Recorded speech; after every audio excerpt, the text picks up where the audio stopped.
One day, I saw my fiancée, who was soon to be married, walking arm in arm with some guy I didn't recognize. After a night shift, I was driving to pick her up. This city, on the cusp of Christmas, was brightly decorated and the faces of the people bustling about were cheerful. From inside the car, even my heart, against my usual demeanor, felt festive. I'm Jim. Working in real estate, I always pick her up from her job on my day off, Wednesday. Her name is Anna. We met through a colleague, Brandon, and have been dating for 3.5 years. Anna is a nurse. Never having been hospitalized myself, my only knowledge of what a night shift nurse does comes from the stories Anna tells me. But seeing the sheer exhaustion on her face as she gets into the car, I understand it's no easy job. Today, she looks especially spent. Rough day. "Oh, you look beat," I say. "Can you tell by my face?" "Oh, I hate that." Saying this, Anna bashfully covered her face with her hands. Her gesture was so endearing, I just wanted to hug her right then and there. But I'm driving. Must resist. "You seem really sleepy. Maybe we should postpone the venue viewing for another time. We had plans to go check out a wedding venue." "Jess, we are getting married. We've introduced each other to our families and are in the midst of deciding on the venue and the date. Let's go since we're all here." "I'm fine, really. Plus, I've been looking forward to today for so long." As she said this, Anna's eyes were sparkling. Next, we're headed to a small chapel on the outskirts of town. It was the first place Anna had suggested. Choosing a humble venue over a fancy hotel really shows her modest and gracious character. It was a much better place than I imagined. On the way back from the chapel, looking at the brochure, Anna said excitedly, "Should we just decide on that place? I think I want to check out a few more places. Anyway, I want to get married as soon as possible," I said, and Anna nodded happily. Having the person I love by my side, smiling at me. I can't imagine anything happier than this. I will definitely make her happy. That's a promise I made to myself. But suddenly, those happy days came to an abrupt end. It happened one day. Working overtime, I noticed my coworker, Brandon, lingering around me, looking like he wanted to say something. Come to think of it, Brandon has been acting strange since this morning. I figured he might have a stomach ache or something, so I just kept working. "Couldn't you just ask what's wrong?" Impatient, Brandon finally approached me. "What's up? You need something?" "No, it's hard to say here." Reluctantly, I let Brandon drag me to our usual tavern. After taking a sip of the draft beer that had been served, I turned to Brandon. "So, what is it you wanted to tell me?" "Well, you see," Brandon mumbled, hesitating. I let out a big sigh. "If you just wanted to drink, you should have said so from the start." "It's not that. Just calm down and listen, all right?" Typically when Brandon starts like this, it's usually some trivial story. About how the lady at the office greeted us with a smile, or about the boss walking with a young woman. "Did you catch the branch manager in an affair?" I said, browsing the menu. "That's it." Brandon nearly stood up as he pointed at me. I couldn't care less about the branch manager's flings, to be honest. "It's not the branch manager I saw, it's..." As I shifted my gaze from the menu to Brandon's face, he was looking at me with a strangely serious expression. A bad feeling started to creep over me. No way, I thought. "Jim, I heard you're about to get married, and I didn't want to stir the pot, but you're my colleague and a good friend. I was the one who introduced you to Anna, my friend from college days, so I have to tell you." My heart started racing. With my palms starting to sweat, I waited for Brandon to continue. "I saw it, man, Anna walking arm in arm with another guy." I felt the blood drain from my face. This is a sick joke if it's meant to be one. It's no joke. At first, I thought I was seeing things. But look at this. Brandon showed me a picture on his phone. It was taken from behind, but it was definitely Anna. She was wearing the turquoise blue scarf I gave her last Christmas, walking arm in arm with a man, as if they were supporting each other. What does this mean? I tried to think rationally about the situation, but my mind wouldn't work because of the shock. It just can't be. Anna wouldn't do something like this.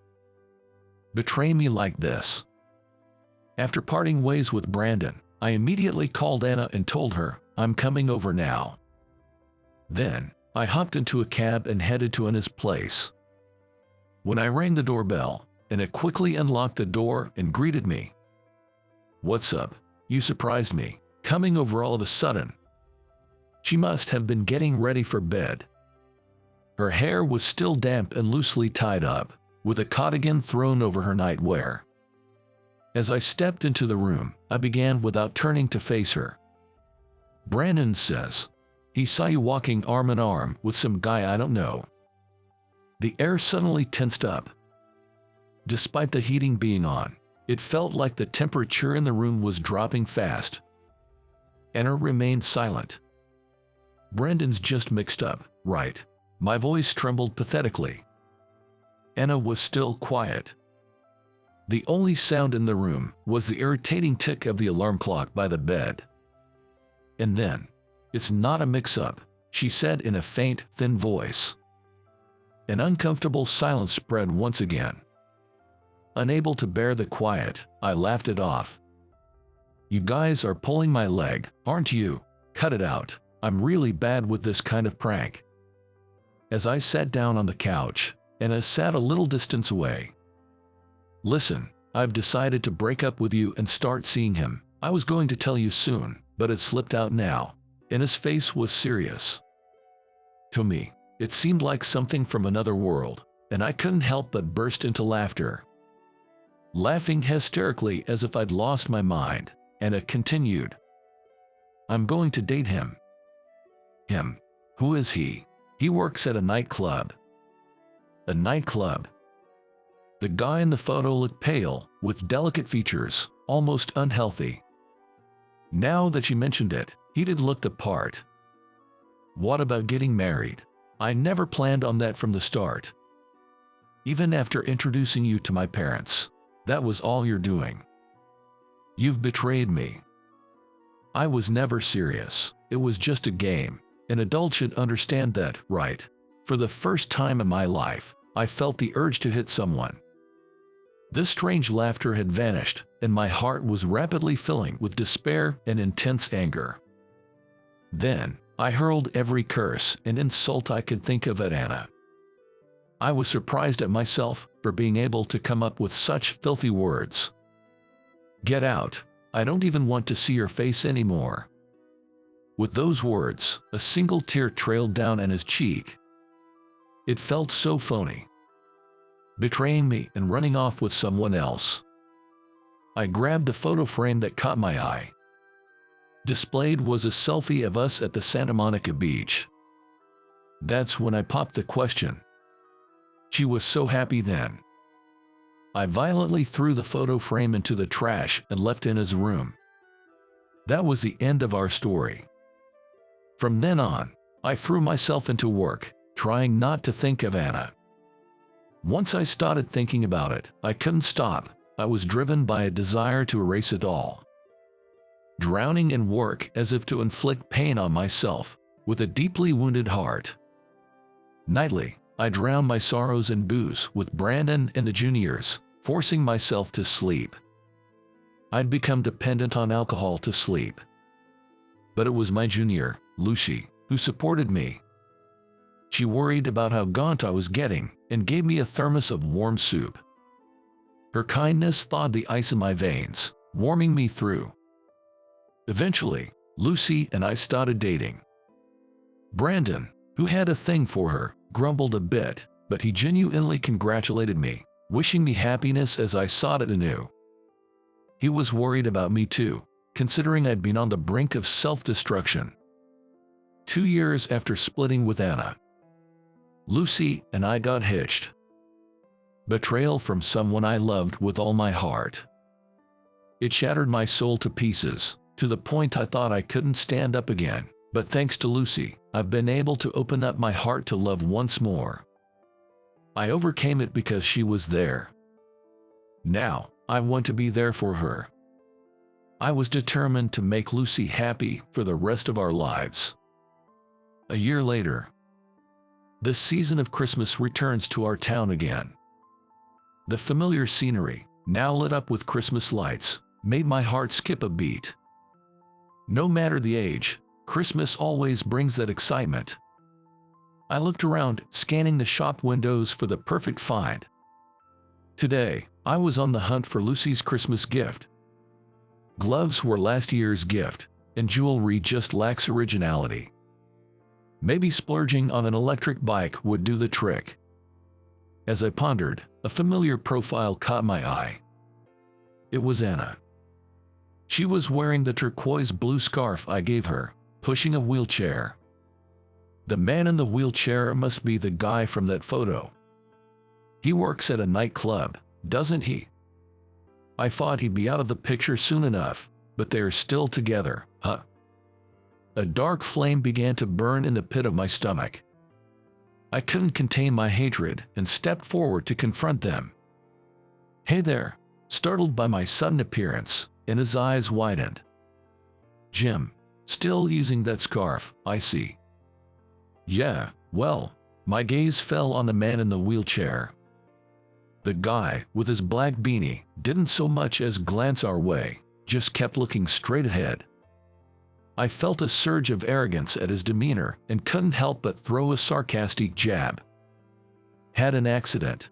That's what you get for stealing someone's girlfriend. Serves you right." I admit, it was a mean thing to say. But the guy said nothing back. As I was about to yell at him, and it cut in. "We're in a hurry," and with that, she pushed the wheelchair past me. I watched them go, feeling oddly satisfied. I'd always wanted to give that guy a piece of my mind. After all that, he didn't have a comeback. It makes sense, though. He's the one in the wrong, so he couldn't say anything. At that moment, I felt no remorse, almost smug about their misfortune. Days later, I was on a business trip. This is where Anna's parents live. I've been here before to meet them, back when things were good. If I remember right, there's a decent diner behind the station. After wrapping up a meeting with a client, I decided to grab a bite to eat. As I walked down the main street, I saw familiar faces coming my way. They were supposed to be my in-laws, Anna's parents. Is this kind of coincidence even possible? No, they live around here, so it's not odd to see them shopping in town. Yet, there are two people who have nothing to do with me anymore. Should I just pretend I don't know them and pass by? As I was mulling it over, Anna's mom looked my way and our eyes met. My heart skipped a beat, and I quickly looked away. "Jim," despite my silent plea not to be noticed, Anna's mom called out my name. Her voice, which I hadn't heard in years, sounded weary. "It's been a while. You look well, that's good." Well, how could I be? How could I possibly be okay? Thanks to Lucy, I've picked myself up, but do you have any idea how much your daughter made me suffer? Annoyed by her thoughtless words, I forced a smile and said, "So, Anna dumped me like trash and is living happily ever after with someone else who works at a night bar. Well, good for her." "What?" The two of them looked puzzled. "Don't tell me they didn't know about the guy's job." Yeah, I was shocked to learn that Anna had become such a player. Speaking of which, did that host guy get into an accident? Must be karma, what goes around comes around. I expected them to snap at me, but instead, they just looked at each other, confused. After a brief consultation, Anna's mom turned to me and said, "Did Anna actually tell you that?" "Yeah, she did. Didn't you know? We've known him since she was little." He's not. What? And his mom chose her words carefully, trying not to hurt me. And his mom told me this. The man in the wheelchair wasn't her enemy guy or anything. He was Anna's childhood friend. And also the one who saved her life. Anna was born with a heart condition and occasionally had attacks when she was a child. During her middle school years, she had a severe attack while walking home alone and collapsed on the side of the road. Thankfully, he came by and called an ambulance, which likely saved her from a worse fate. It was a road not many people traveled, so if he hadn't passed by, help might not have come in time. From then on, until they graduated middle school, he always made sure to walk her to and from school, always ready to assist if something happened. Due to all this, Anna and her parents couldn't thank him enough, feeling an immense sense of gratitude. His kindness also inspired Anna to want to save others, which led her to pursue nursing. But even hearing this, I couldn't accept it. Even if he was her lifesaver, it doesn't give him a reason to treat me so poorly and cause me such pain. I didn't sugarcoat it. I threw these words right at Anna's mom. After a brief hesitation and with a trembling voice, she replied, "He has, else." Afterward, I managed to get back to work, but her words stuck with me. else, amyotrophic lateral sclerosis. I had heard the name before. Once home, I opened my laptop and searched for information about the disease. It's a progressive disease where muscles stop working as you'd expect, making it difficult to speak clearly and swallow food. Eventually, the muscles needed for breathing weaken, and a ventilator becomes necessary to extend life. And once it starts, the symptoms never get better. I heard the front door open. Looks like Lucy got back from work. In a panic, I shut the laptop. "I'm home. Hey, what's wrong? You look pale." "It's nothing. I might have done something terrible." Even if I didn't know, to be so rude to someone suffering from such a terrible disease. I felt like I was being torn apart by intense regret. He didn't ignore me. He just couldn't turn to face me. I owe Anna, and her childhood friend, an apology. I'm gonna take a walk for a bit. With Lucy giving me a puzzled look, I grabbed my phone and left the house. My breath was white in the cold air. Before I knew it, it was already past the 20th of December. My hands were numb from the cold as I fumbled with my phone, trying to find Anna's number. This was the first time I was calling Anna since we broke up. Would she pick up? After a few short rings, I heard Anna's familiar voice. "Hello, it's me, Jim." That's all I could manage before we both fell silent. I still hadn't figured out how to apologize. The north wind was piercing my cheeks. A feeling of inadequacy overwhelmed me, squeezing my frozen chest tight. Anna was the first to break the silence. "You heard from my mom about him." "Yay, about that. I'm really sorry for what happened before. I don't expect forgiveness, but no, it's me who should say. Actually, he's been wanting to see you. Can you meet him tomorrow? To see me?" I wasn't feeling up for it, to be honest. But I felt I had to. I was the one who said he deserved divine punishment. I need to apologize face to face. We agreed to meet at the coffee shop in front of the station the next afternoon and hung up. The next day, I arrived at the coffee shop an hour earlier than the scheduled time. I couldn't settle down at home. I couldn't gauge Anna's feelings through the phone call the day before. Was she angry? Or was she sad? After about half an hour, the cafe's door opened and I saw Anna coming.